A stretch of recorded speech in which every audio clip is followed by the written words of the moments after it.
All hell continues to break loose in Minneapolis as the Trump regime is surging additional Gestapo, SS, paramilitary forces, call them what you want, Trump's ICE and Border Patrol. They're bringing those numbers up to over 3,000 in Minneapolis. Just by reference, the Minneapolis Police Department has like 600 officers. The tactics being used by the Trump regime, spraying chemical weapons at protesters, pepper balls, tear gas, flashbangs, brutally assaulting peaceful protesters. We're seeing terroristic tactics on display, and the corporate news is not covering the size and scale of these peaceful protests in Minneapolis, tens of thousands of people, nor is corporate media covering the brutal terroristic tactics by the Trump regime. But I'll tell you who has been covering it, and it's been an honor for us to partner with them. Status Coup News has been on the ground, as they've always been on the ground during these protests, capturing what's really taking place. And I want to remind everybody, make sure you subscribe to the Status Coup YouTube page, subscribe to their Substack, join Status Coup. It's like $5 a month, and it helps them get their reporters on the ground. Let's take a look at what went down. This was yesterday evening, where the cameraman for Status Coup, he was taping the peaceful protest when he was struck in the leg by a flashbang that ICE fired at unarmed protesters. And you can hear Farina say, "My leg is hurting," after getting hit in the leg by a flashbang. Here, play this clip. John, you could show that scene there.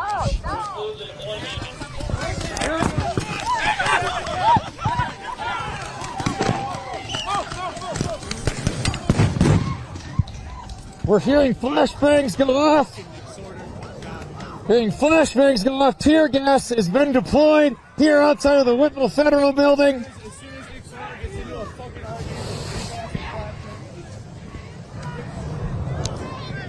Tear gas filling the streets here as the agents move forward, firing noisemakers, firing tear gas. I heard the telltale sign of the pepper ball guns going off. I got hit with something. My leg is hurting. Yeah.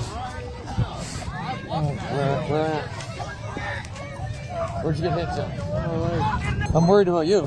Yeah, I got hit with one of the flashbangs.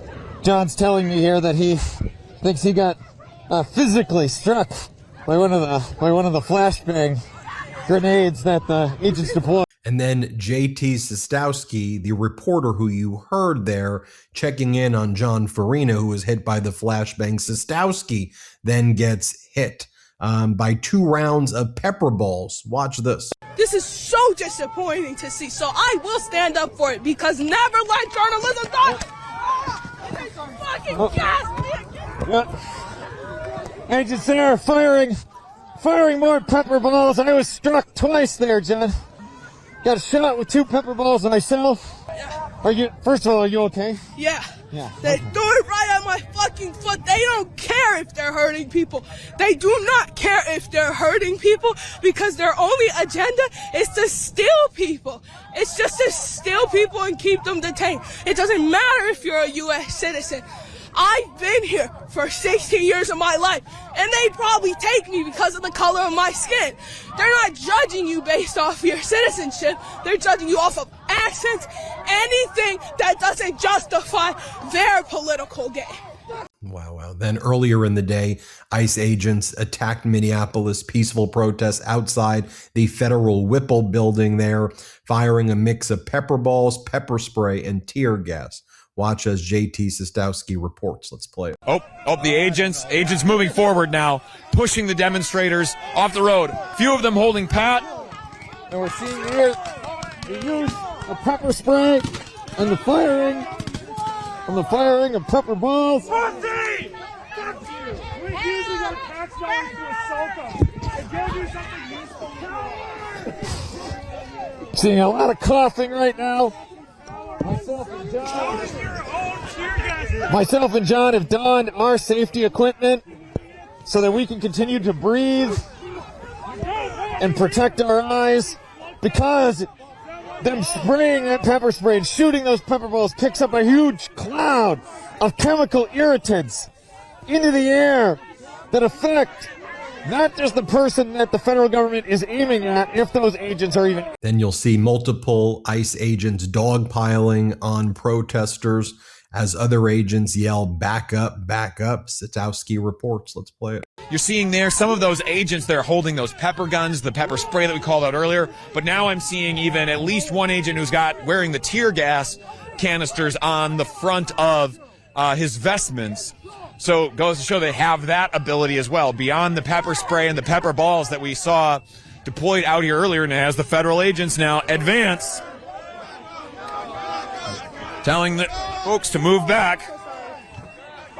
You're seeing them there pushing and arresting one of the protesters, actually two of the protesters now being arrested out here. Being arrested. Multiple agents dogpiling on those protesters as the other agents come forward and yell, back up, back up.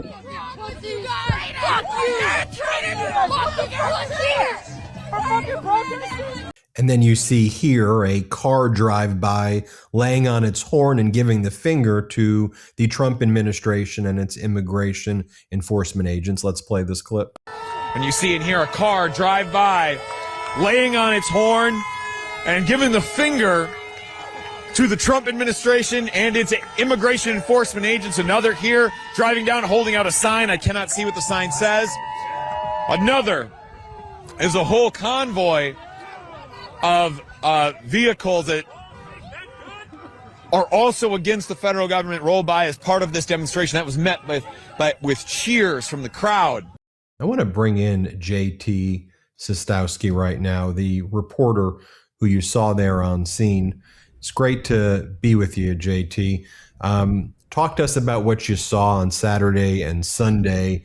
You and I have been in touch throughout your involvement, being there, covering what's happening in Minneapolis. What have you seen? What does the progression look like?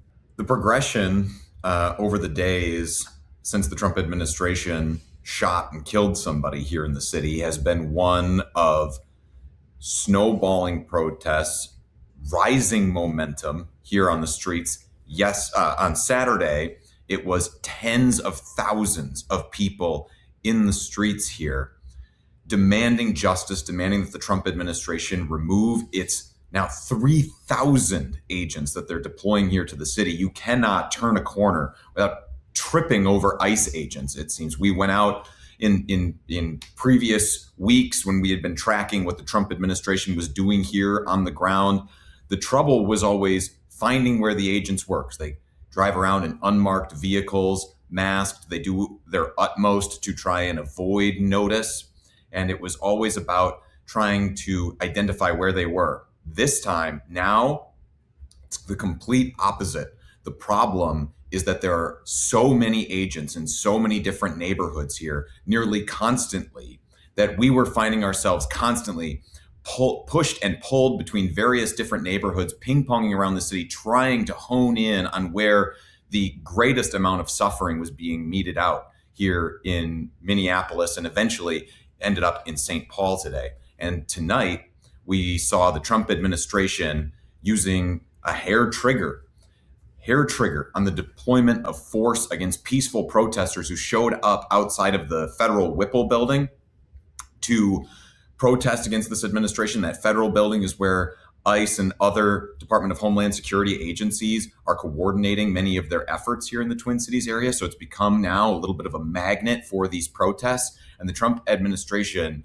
I mean, you see there from the clips, I mean, there is no rhyme or reason to when and how and what force they are using on these protesters. It is agents who have a budget that may as well be functionally limitless. It's billions upon billions of dollars for all of the weapons that they have at their disposal. And since they have them at their disposal, may as well use them. And that's what we're seeing out there. You know, you had 2,000 ICE agents already there before the murder of Renee Nicole Good, terrorizing and provoking the community.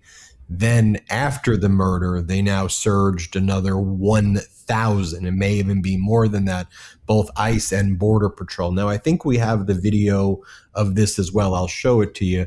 I know you were by that target and other journalists and reporters were by this target at Midway, where you had Greg Bavino show up in there ostensibly to use the restroom. But there's a police department down the road. He didn't need to do that, but they showed up in the Target to really harass the shoppers and to make a whole scene there. Let me just show you a short clip of someone someone was in Target and captured what happened, and then let's talk about that. So let's play that clip right now.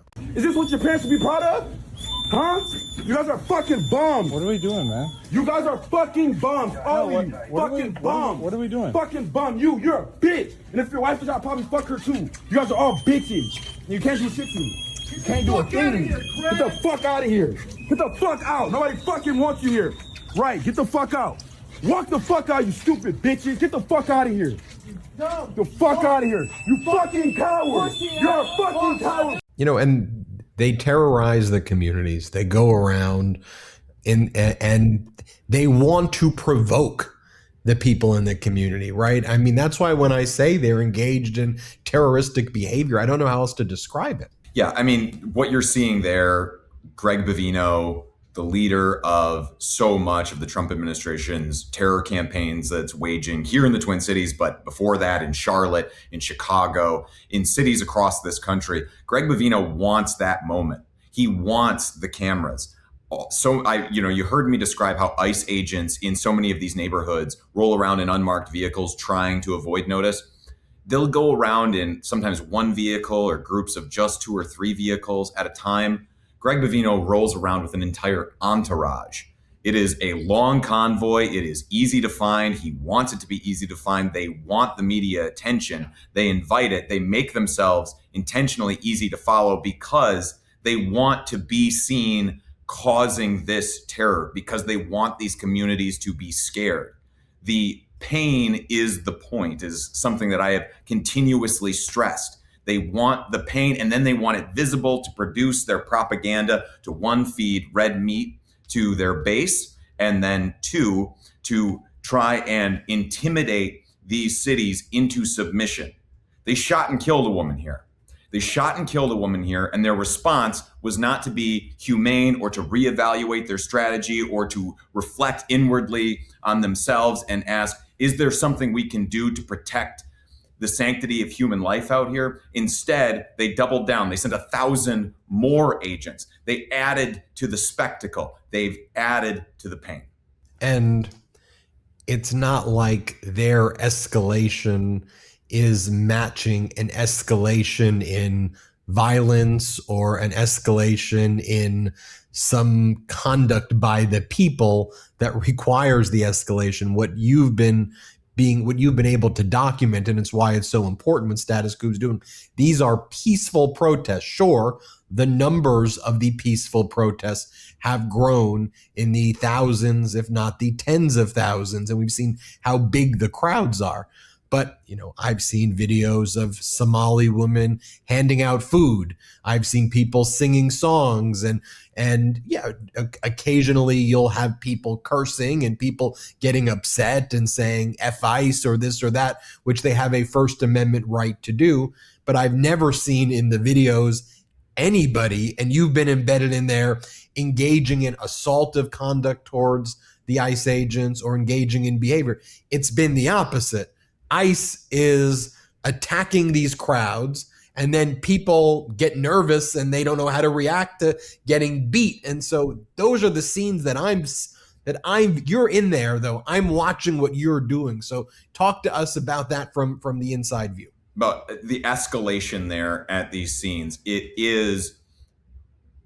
I was so struck when we first arrived at the Whipple building in those clips that you played of all of the tear gas being deployed and all of the pepper balls being fired. When we first got to that scene, we had heard that the agents were doing that. But when we first arrived, it was calm.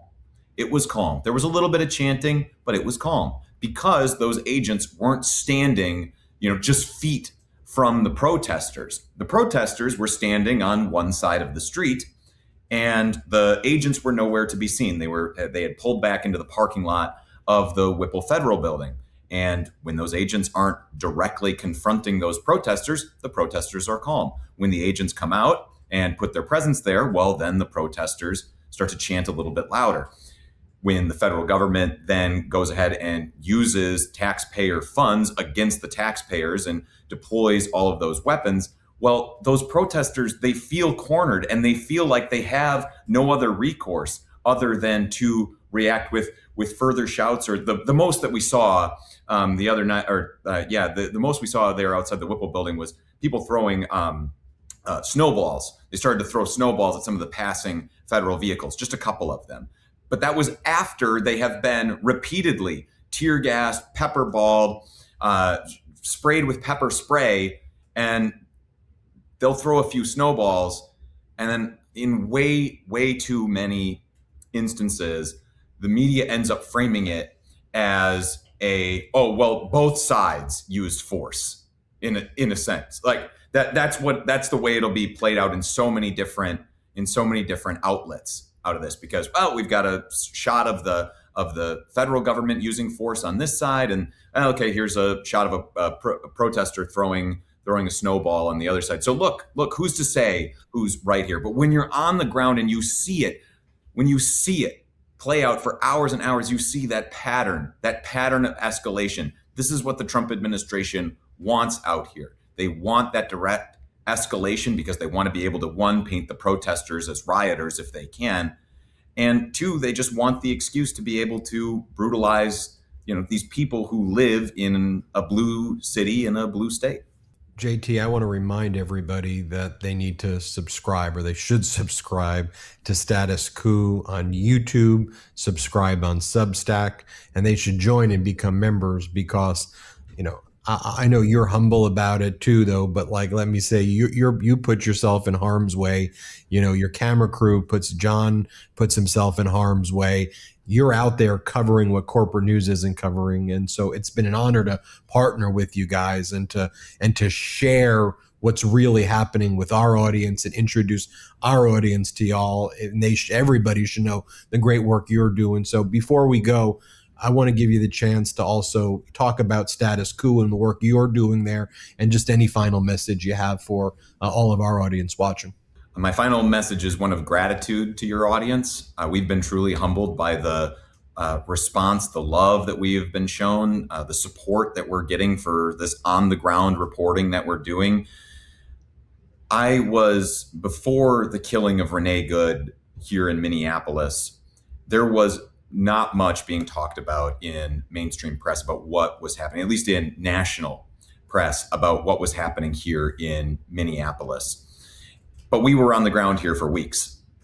We've been here on the ground for weeks, and that's costly. All those clips that you just played were gathered by John and I today. And there's more that we didn't show because, how can you show every moment from multiple hours of live streaming plus all of the reporting we were doing today? But that's just John and I here on the ground with the support of some of our teammates who are back home.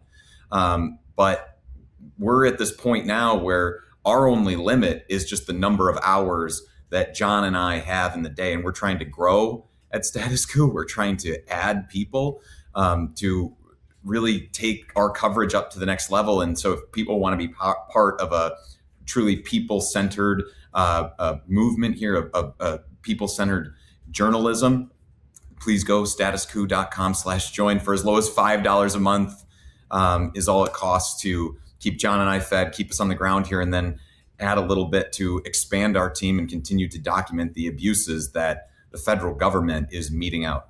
JT, thanks for the work that you, John Farina, the entire team at Status Coup is doing. Tireless work, important work right now.